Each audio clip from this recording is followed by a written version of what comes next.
yung mga scammer talaga number one na mga target nila, mga OFW. So, kasama natin si Yusek Gani.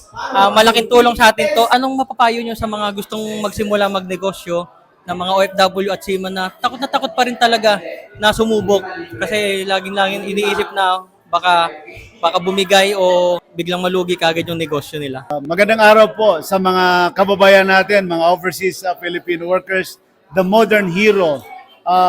Ako po, yung payo ko na negosyo na dapat tahakin ng mga kababayan natin ng mga OFW ay doon tayo sa tried and tested, siguro sa franchising. Kasi yung franchising napaka mandali, may formula at bibihira yung nalulugi dyan. Kaya siguro kung hindi naman natin matututukan at saka kulang yung oras natin, kulang yung mindset concentration natin sa isang business, ay hinihikayat natin yung mga kababayan natin ng mga overseas Filipino workers na dito tayo sa mga model of business, franchising business, kasi siguradong hindi po kayo rito malulugi.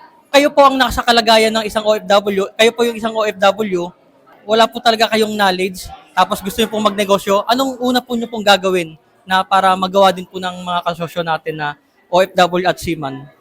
Alam niyo po, ang mga kababayan natin na OFW sa larangan ng negosyo, sila yung unang-unang target ng mga scammer. Kaya mag-ingat po kayo na huwag magpa-scam dahil yung mga scammer talaga number one na mga target nila, mga OFW. Kaya katulad po ng sinabi ko sa tried and tested franchising business, diyan tayo. At siguro minsan ang mga kababayan natin, mga OFW, ang nag-i-scam pa sa kanila, mga kamag-anak nila.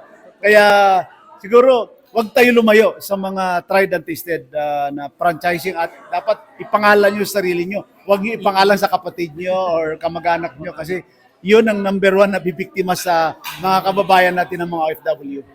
So, thank you po, Yusek. Salamat din po sa pagpunta. Isang karangalan po. Thank you po.